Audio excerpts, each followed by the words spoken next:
Assalamualaikum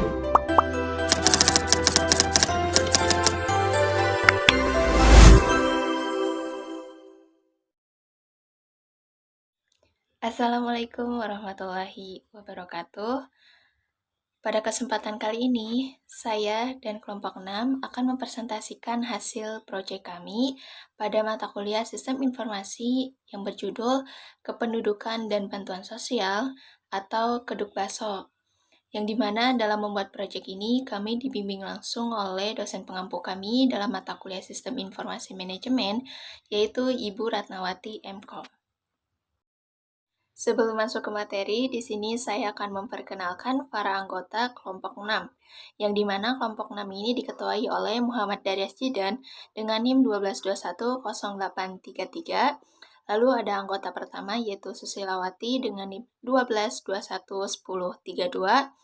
Lalu ada anggota kedua yaitu Amara Aprilia dengan NIM 12210730. Lalu ada anggota ketiga yaitu Putri Wahlia Mutiara dengan NIM 12210858. Berikut ada daftar isi materi yang akan dijelaskan nanti. Untuk bab 1 pendahuluan akan menjelaskan latar belakang dan manfaat program. Untuk bab 2 yaitu tinjauan pustaka akan menjelaskan teori dasar dan peralatan desain. Untuk bab 3 yaitu tahapan pelaksanaan akan menjelaskan sitemap user dan admin, wireframe user dan admin, lalu ada mockup user dan admin dalam tampilan website kependudukan dan bantuan sosial. Untuk bab 4 yaitu penutup akan menjelaskan kesimpulan dan saran. Saya Amara Aprilia, NIM 122100730, akan menjelaskan tentang latar belakang dari pembuatan program kami yang bernama Kedukbaso, yaitu kependudukan dan bantuan sosial. Jadi, sekitar tahun 2020, Indonesia dan seluruh dunia dilanda oleh sebuah wabah yang bernama pandemi COVID-19. Nah, pada saat itu, dari negara berkembang hingga negara maju mengalami sebuah krisis, yang terutama krisis ekonomi. Indonesia menjadi salah satu yang mengalami krisis ekonomi tersebut. Akibat dari adanya pandemi COVID-19, banyak perusahaan dan pariwisata yang mengalami kerugian yang besar, serta menyebabkan PHK massal, dan itu menyebabkan banyak karyawan yang kehilangan pekerjaannya. Maka dari itu, pemerintah harus mencari solusi bagaimana menangani krisis dan memulihkan kembali perekonomian di Indonesia sebagai rasa tanggung jawab serta amanat dari Undang-Undang Negara 1945 untuk mensejahterakan rakyat. Maka pemerintah memberikan bantuan sosial atau bansos untuk masyarakat yang membutuhkan. Tetapi sayang sekali banyak sekali oknum-oknum nakal yang memanipulasi hal tersebut. Mereka mencari keuntungan dari bantuan sosial itu sehingga banyak yang tidak sampai kepada tangan yang seharusnya menerima bantuan tersebut. Bagaimana cara pemerintah untuk mengatasi masalah tersebut agar tidak terjadi dan terulang kembali? Website ini akan menjadi solusi bagi masyarakat yang menerima bantuan sosial. Kami juga mengembangkan website ini untuk pengguna dan juga admin. Program ini memiliki manfaat bagi masyarakat dan pemerintah. Berikut manfaat bagi masyarakat. Yang pertama, website ini akan mengupdate berita terbaru dari sumber yang terpercaya sehingga masyarakat bisa membaca berita tentang bantuan sosial. Lalu masyarakat bisa mengecek apakah dirinya terdaftar atau tidak dalam mendapatkan bantuan sosial dengan memasukkan NIK lalu mengeceknya. 3. Masyarakat bisa melihat nominal atau jumlah dari bantuan sosial tersebut yang akan mereka dapatkan. Yang terakhir mereka bisa mencetaknya berupa barcode atau PDF yang akan di-scan nantinya untuk mereka menebus atau mendapatkan bansos tersebut. Nah, manfaat bagi pemerintah adalah yang pertama, memudahkan pemerintah dalam menyalurkan bantuan sosial. Yang kedua, membuat pemberian atau pembagian bantuan sosial menjadi lebih efisien dan terorganisir. Dan yang ketiga, mengurangi kecurangan dari oknum-oknum yang memanipulasi data bantuan sosial kepada masyarakat. Assalamualaikum warahmatullahi wabarakatuh. Perkenalkan, nama saya Putri Wahyunegara. Di sini saya akan menjelaskan bagian kedua landasan teori tentang teori dasar. Yang pertama, sistem. Menurut Ludwig von Bartholomew, definisi sistem adalah seperangkat unsur yang saling terikat dalam suatu antara relasi di antara unsur tersebut dengan lingkungan. Menurut Anatol Raporos, sistem merupakan suatu kumpulan, kesatuan, dan perangkat hubungan satu sama lain. Selain pengertian, sistem memiliki 3 unsur model umum, yaitu masukan, bisa disebut dengan input, pengolahan, processing, serta keluaran, atau bisa disebut dengan output. Masukan atau input yaitu menerima dan memasukkan data, sedangkan keluaran atau output hasil dari proses tersebut. Yang kedua, informasi. Menurut Ayu dan Perdana dalam kutipan Ramadan 2019, informasi merupakan data yang sudah diolah sehingga memiliki arti dan mengandung nilai bagi pengguna informasi tersebut. Selain itu, informasi adalah sebuah pengetahuan yang diperoleh dari hasil pengolahan. Data dan informasi tersebut dapat membantu proses pengambilan sebuah keputusan. Fungsi informasi yaitu untuk meningkatkan wawasan pengetahuan. Informasi yang bermanfaat memberikan sebuah gambaran umum tentang masalah dan membantu pengambilan sebuah keputusan dengan cepat. Informasi juga menyediakan sebuah kriteria, aturan, dan indikator bagi pengambilan keputusan. Yang ketiga, sistem informasi. Menurut Ayu dan Perdana dalam kutipan Ramadan 2019, sistem informasi adalah kumpulan elemen-elemen yang mampu mengumpulkan, memproses, dan mendistribusikan informasi untuk tujuan tertentu. Ada 6 sumber daya pada komponen-komponen suatu sistem informasi, yaitu yang pertama perangkat keras atau hardware, yang kedua perangkat lunak atau software, yang ketiga prosedur, yang keempat basis data atau database, yang kelima jaringan, yang keenam manusia, yang keempat kependudukan. Kependudukan adalah sekelompok orang yang mendiami suatu negara dan terikat oleh sebuah aturan-aturan yang berlaku ada di negara tersebut, dikatakan sebagai penduduk Indonesia. Apabila seseorang tersebut memiliki sebuah tanda identitas pengenal seperti KTP, KK, dan akte dengan berkewarganegaraan Indonesia. Teori dasar yang kelima yaitu indikator mempengaruhi pertumbuhan penduduk. Indikator mempengaruhi pertumbuhan penduduk. Yang pertama, kelahiran. Indikator kelahiran ini sangat berpengaruh pada sejumlah faktor pertumbuhan penduduk. Pertumbuhan penduduk saat ini berkembang sangat pesat, apalagi di usia muda dan penduduk yang menikah belum melaksanakan sebuah program keluarga berencana. Yang kedua, kematian. Indikator ini juga sangat mempengaruhi pada pertumbuhan penduduk. Kematian adalah hilangnya kehidupan manusia selamanya dan secara depopulasi. Yang ketiga, migrasi adalah sekelompok orang yang berpindah tempat dari satu daerah ke daerah lain. Migrasi ada 2 jenis. Yang pertama migrasi keluar atau emigrasi, dan kedua migrasi masuk atau imigrasi. Kemudian bantuan sosial. Bantuan sosial adalah sebuah pemberian bantuan dalam bentuk barang atau uang. Pemberian bantuan ini diberikan oleh pemerintah daerah kepada individu, keluarga, kelompok, anggota, atau masyarakat yang membutuhkan. Bantuan sosial yang diberikan kepada masyarakat ini tidak bersifat berkesinambungan dan selektif. Pemberian bantuan sosial ini bertujuan untuk mengatasi krisis dan memulihkan kembali perekonomian dalam mensejahterakan rakyat. Peralatan desain. Yang pertama ada sitemap. Sitemap merupakan salah satu alat yang memungkinkan untuk para webmaster atau pengunjung untuk menemukan halaman yang dicari dengan mudah. Memperkenalkan sitemap atau peta tulis ini ke situs web lain. Fungsi sitemap sendiri yaitu untuk membantu mesin pencari untuk mencari sebuah artikel atau topik terkait dalam website tersebut. Yang kedua ada wireframe. Wireframe adalah sebuah konsep kerangka dasar atau desain blueprint yang akan dibuat. Dalam pembuatan wireframe harus dikaitkan dengan sebuah desain sitemap atau desain menu lainnya yang sudah dibuat.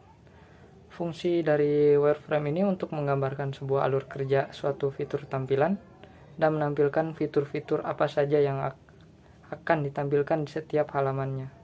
Lalu yang ketiga ada mockup. Mockup adalah sebuah preview dari konsep desain. Untuk merancang sebuah konsep desain, biasanya menggunakan mockup, sehingga hasil rancangan akan mudah dilihat dan seperti menyerupai bentuk nyata. Mockup memberikan sebuah gambaran kasar dari rancangan konsep desain tersebut. Konsep tersebut akan terlihat jika sudah diterapkan menjadi sebuah website.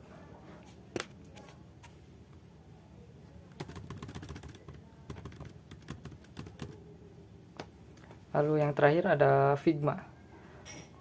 Figma adalah sebuah aplikasi desain desktop berbasis web. Figma berfungsi sebagai sebuah perangkat lunak desain alat untuk prototyping proyek digital.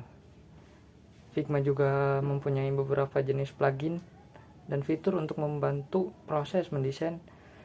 Plugin yang dipakai oleh Figma seperti plugin Iconify dan fitur yang dipakai adalah Figma Community. Perkenalkan, nama saya Susilawati dengan NIM 12211032 12-3B14. Di sini saya akan menjelaskan bab 3 yaitu tahapan pelaksanaan. Untuk materi yang pertama yang akan saya jelaskan yaitu sitemap pada tampilan user.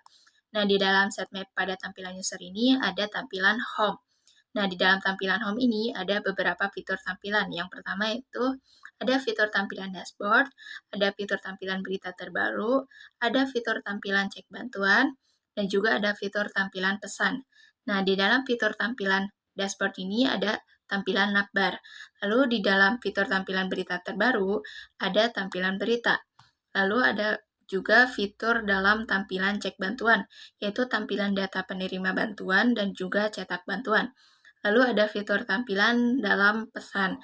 Nah, di dalam pesan ini ada kontak us, yaitu ada admin 1 dan juga no pelayanan. Berikut ada beberapa webframe atau sebuah awal rancangan sketsa halaman yang akan dibuat pada tampilan user kependudukan dan bantuan sosial atau kedukbaso. Itulah beberapa awal rancangan sketsa halaman yang akan dibuat pada tampilan user kependudukan dan bantuan sosial atau kedukbaso.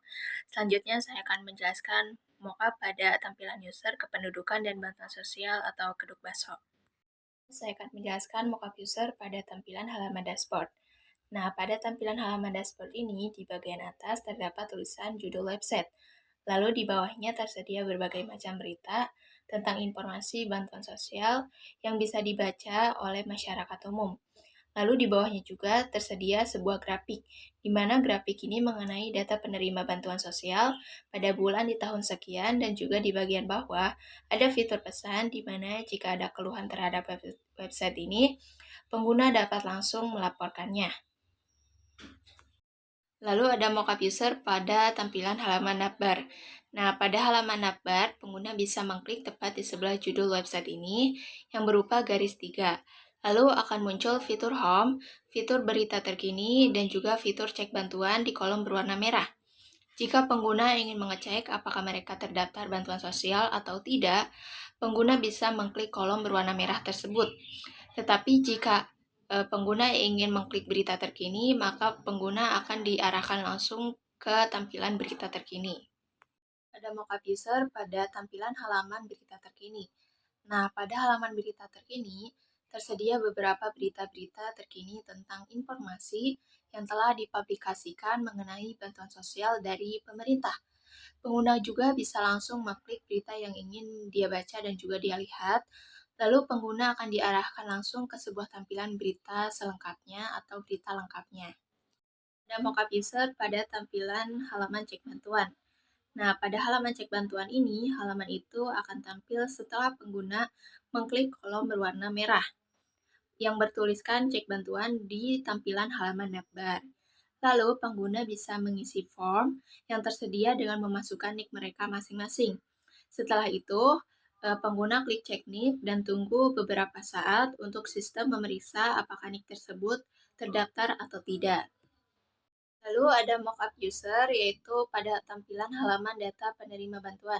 Nah, yang sudah dijelaskan tadi pada tampilan halaman cek bantuan, jika nick mereka yang dimasukkan itu terdaftar, maka akan tampil beberapa data-data penerima bantuan dan nominal bantuan sosial yang didapatkan oleh mereka. Pengguna juga dapat langsung mencetak buktinya. Sedangkan jika nick yang dia masukkan tidak terdaftar sebagai penerima bantuan, maka tidak akan ada detail data penerima seperti detail jika si penerima itu terdaftar sebagai bantuan. Tetapi si pengguna akan langsung diarahkan kembali ke dalam fitur tampilan cek bantuan untuk mengecek nick yang lainnya. Ada mockup user pada tampilan halaman cetak bantuan. Nah, yang sudah dijelaskan tadi pada mockup user halaman penerima bantuan, jika si pengguna ini terdaftar, akan ada bacaan cetak bantuan. Nah, di cetak bantuan ini, mereka akan diarahkan untuk memilih di antara kedua pilihan tersebut. Jika dia ingin mencetak menggunakan lewat scan barcode ataupun cetak menggunakan PDF. Cetak bantuan ini muncul apabila terdaftar sebagai penerima bantuan.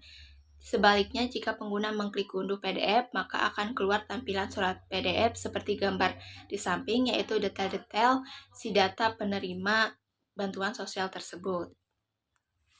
Ada mockup user pada tampilan halaman pesan. Nah, pada halaman pesan, kami menampilkan dua fitur agar pengguna bisa mengajukan pengaduan jika terdapat kesalahan atau keluhan pada website tersebut. Pengguna bisa menghubungi admin 1 melalui WhatsApp dan juga melalui nomor telepon pelayanan yang tersedia di bawah atau pesan dan aduan. Lalu ada sitemap pada tampilan admin. Nah, di dalam sitemap tampilan admin ini ada beberapa fitur tampilannya. Yang pertama ini ada fitur tampilan login. Nah, udah fitur tampilan login ini ada tampilan home. Di dalam tampilan home ini ada beberapa fitur tampilan lagi. Yang pertama ini ada fitur tampilan dashboard, ada fitur tampilan postingan berita, ada fitur tampilan data kependudukan, ada fitur tampilan klasifikasi bantuan, dan juga ada profil admin. Nah, di dalam postingan berita juga ada tampilan kembali, yaitu update berita. Di data kependudukan ada data kependudukan dan juga update data kependudukan. Lalu di klasifikasi bantuan ada tampilan update bantuan. Di profil admin ada tampilan update profil admin. Berikut adalah awal rancangan sketsa halaman yang akan dibuat pada wireframe tampilan admin, kependudukan dan bantuan sosial atau Kedukbaso.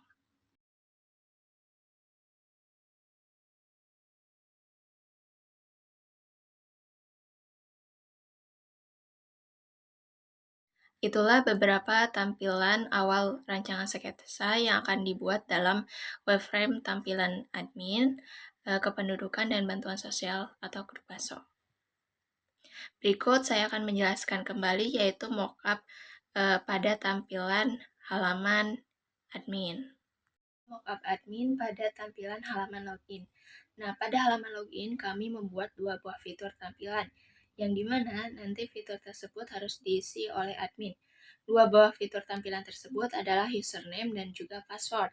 Nah, jika admin mengisi username dan password tersebut sesuai, maka admin akan langsung diarahkan ke halaman dashboard dan juga fitur tampilan lainnya.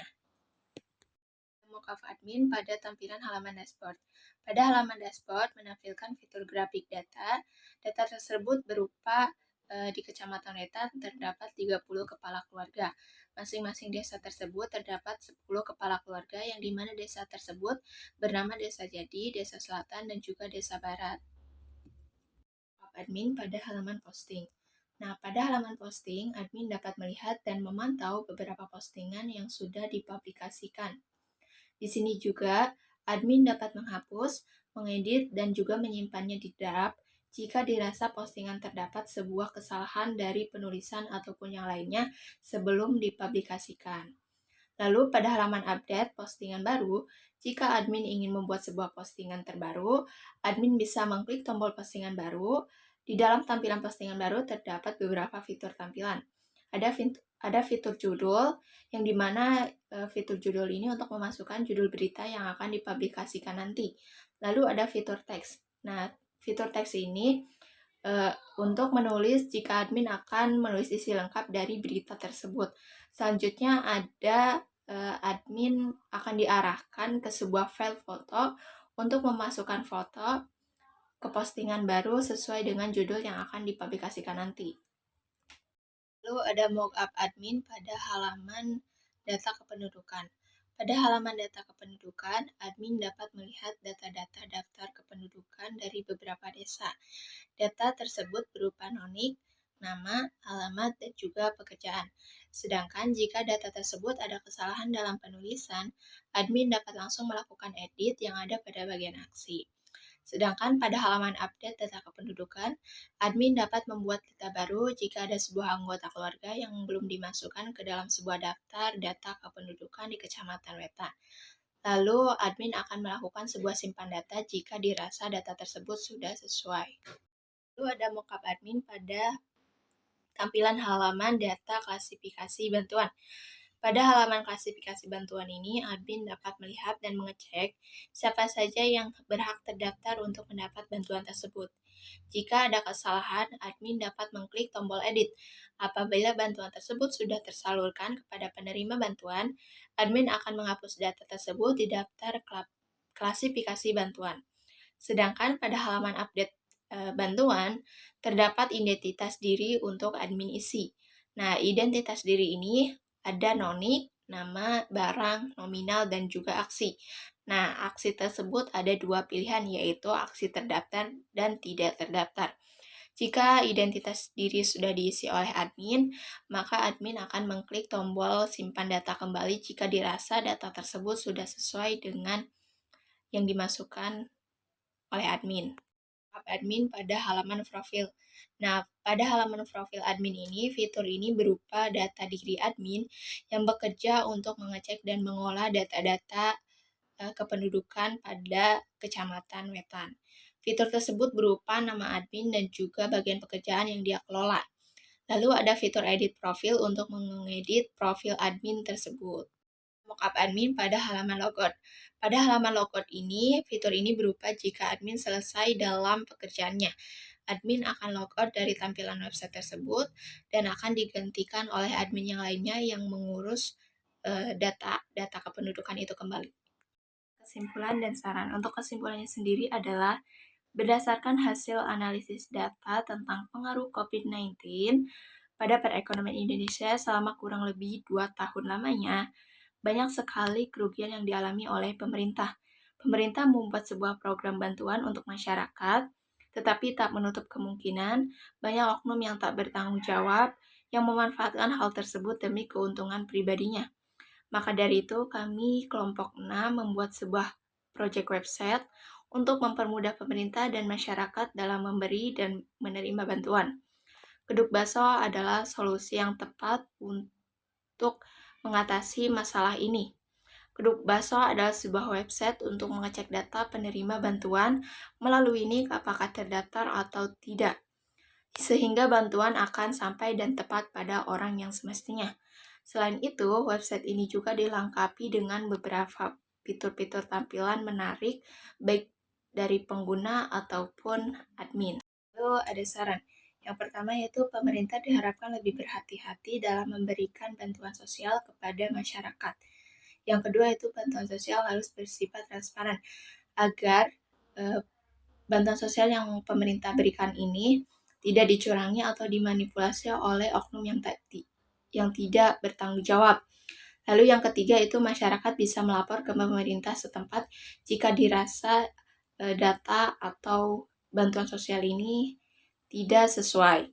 Yang keempat, masyarakat harus mengecek ulang kembali bantuan yang diberikan oleh pemerintah sesuai dengan website atau berbeda.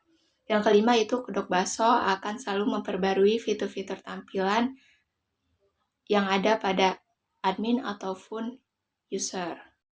Sekian presentasi yang telah kelompok 6 sampaikan mengenai hasil proyek yang telah kelompok 6 kerjakan, yaitu tentang sistem informasi manajemen membuat sebuah website kependudukan dan bantuan sosial.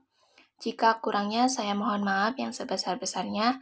Semoga apa yang saya sampaikan dan juga kelompok 6 sampaikan ini berguna untuk diri saya sendiri dan juga banyak orang. Saya ucapkan sekian dan terima kasih. Wassalamualaikum warahmatullahi wabarakatuh.